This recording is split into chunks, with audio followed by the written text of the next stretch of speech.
In last week's Gospel reading, we had the famous phrase from the Christmas Gospel, "The light shines in the darkness, and the darkness did not overcome it." As Jack suggested last week, John the Baptist comes to prepare the way for that light to come into the world, or in the words of the Gospel, to testify to the light, and we are called likewise to make the world ready to receive it.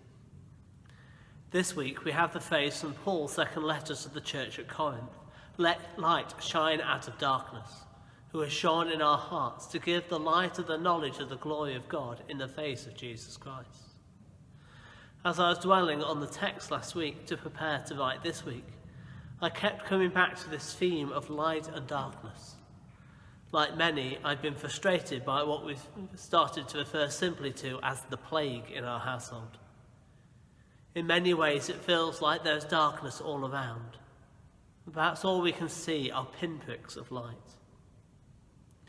At the beginning of our text from Paul's letter, we had this notion of the gospel being veiled.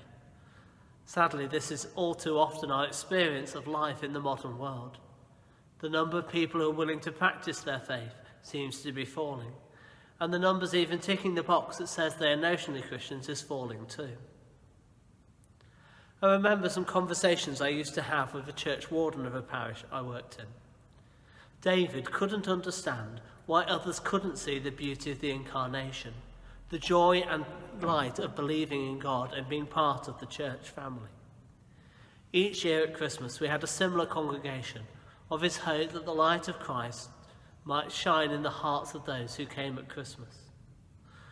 It was all so obvious to him, and he was frustrated and just couldn't understand. Why can't they see it?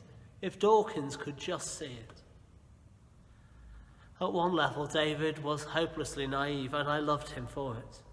But at another level, he informs my prayers in the run-up to Christmas each year.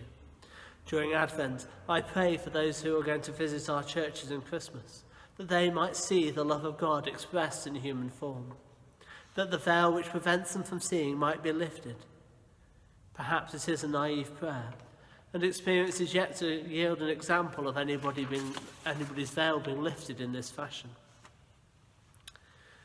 So what might we need to do in order to lift that veil? There's much talk around in the Church of England at present about how to re-evangelise our nation, and various diagrams, mission briefings and bright ideas have been proposed. I'm suspicious of a lot of what's being said, and lots of the material that's coming out. For me, it is all just blindingly simple. For a church to be effective, we need to pray, to teach the faith, and serve the community. Pray, teach, serve, to be brutally simple. Of course, there might be the mistake we might make that we can pick one and let the others do the rest of the options. But it may work better if we try to be committed to all three of these pillars. We might not yet feel equipped to do the teaching, but we're about to offer lots of different opportunities to learn and to have some teaching throughout the season of Lent. And we're trying to offer teaching throughout the year in our pilgrim courses and Bible studies, not just for beginners, but for those who are more experienced in the faith. There's always more we can learn, because that makes the more we learn, the better we are at passing on that learning to others. Of course, none of this will be solved overnight, and none of us are going to become experts through these courses. But having that bit more knowledge, becoming a place where God is spoken about, becoming a church where talking about God and how God works in the world is a completely natural thing. Of course, we're continuing to pray virtually in lots of different ways at the moment. Some people are not able to join us for those virtual prayers, but praying in their own way and being faithful. Serving our communities might seem the hardest part at the moment. Though many of our church members serve on local councils and committees and various other organisations around the village. Some have been involved in COVID relief work. Some have been helping at our schools through governance.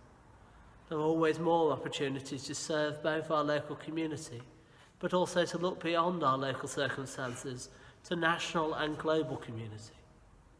Anna's new monthly prayer group will open our eyes through prayer to some of these larger issues. One of the great joys of living where we do is the relative absence of light pollution. Often as I stand in the garden at night, waiting for Obi and Rory to do the needful, I am able to admire the beauty of the night sky, punctuated by small pinpricks of light. Although they look like pinpricks of light to me, some light Googling will reveal to me that what actually I'm seeing happened many years ago, and I can see a large ball of hydrogen and helium with a temperature of millions of degrees. Stars that emit energy into the universe, which is visible for literally astronomical numbers of miles. We may think our praying, teaching and serving are but small pinpricks of light in an increasingly dark world. But I have faith that they are indeed shining stars, putting energy into the world, which will be seen to be shining as the glory of God in the world. That simple, pray, serve, teach, the heart of who it is to be a Christian, at the heart of what it means to love God. If those things at the heart of our lives, then our light will shine in the world, and those who will see it might glorify our Father which is in heaven. Amen.